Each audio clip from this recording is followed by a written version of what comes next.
شغل جديد وصل النهارده في المعرض. عندنا ثلاجات فرز تاني ده تغليف الشركه يا حضرات، زي ما انتم شايفين كده. ده تغليف الشركه 430 لتر. الثلاجه بحنفيه ديجيتال 430 لتر.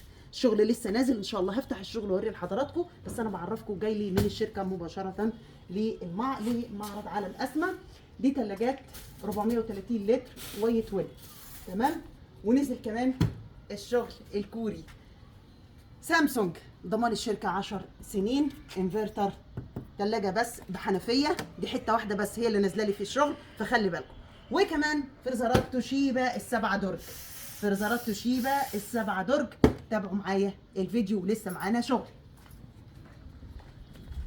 الغاليه اوردر عروستنا الغاليه من الوراق، زي ما انتم شايفين حضراتكم. ثلاجه 14 قدم، وكمان بوتاجاز 5 شعلة ستانلس بالكامل، شواية، لمبة إشعال ذاتي، مروحة. أسرع خدمة عملاء في مصر على ضمانتي. شركة محترمة، مكونات محترمة، خدمة ما بعد البيع 10/10. ده 5 شعلة ستانلس بالكامل، شواية، لمبة إشعال ذاتي، مروحة، وضمان الشركة 5 سنين. وكمان معانا غسالات 7 كيلو 1200 لفة، الموديل بتاعها بيرلا ماكس. طبعا اول وضمان الشركه 5 سنين وسنتين افتراضي بعد انتهاء مده الضمان. طبعا ده اوردر جهاز عروستنا الغاليه، هي واخده معاه شويه رفايع تاني، بس طبعا انا ما صورتهمش. لو اي حد حابب يعرف سعر الجهاز بالكامل يتواصل معايا على التليفون 010 32 99 7502. ولسه معانا شغل، تعالوا. فريزرات فرز تاني، فريزرات التخزين 280 لتر، الصافي بتاعها 280، اما الموديل بتاعها 350، عشان التجار في السوق بتقول بالموديل مش بالصافي.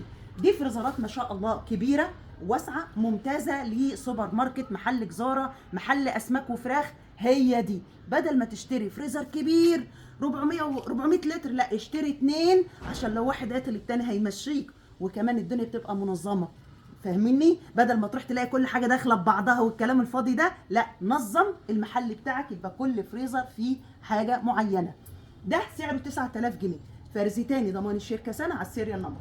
زي ما انتم شايفين نازل بالتغليف ده يا جماعه، نازل بالتغليف ده، بغلفه انا فين وستريتش. بس الفريزرات 10/10، احلى لايك. فريزرات ثابته، وجودها موتورها قوي ممتاز. نازل كمان ثلاجات 14 قدم، ثلاجات فرز تاني بالكرتونه، فرز تاني بالكرتونه، فرز تاني بالكرتونه. تابعوا معايا الفيديو. نفرست بخار ما بتعملش تلج. وباقي الشغل زي ما انتم شايفين اهو يا جماعه. باقي الشغل الثلاجات نفس الثلاجات اللي انا عرضتها في اول الفيديو. ان شاء الله الفيديو بالكامل بالاسعار انتظروه، هنزله بالمواصفات والاسعار، بس انتوا تابعوا معايا الفيديو. ما تنسوش اللايك والشير والدعوه الحلوه.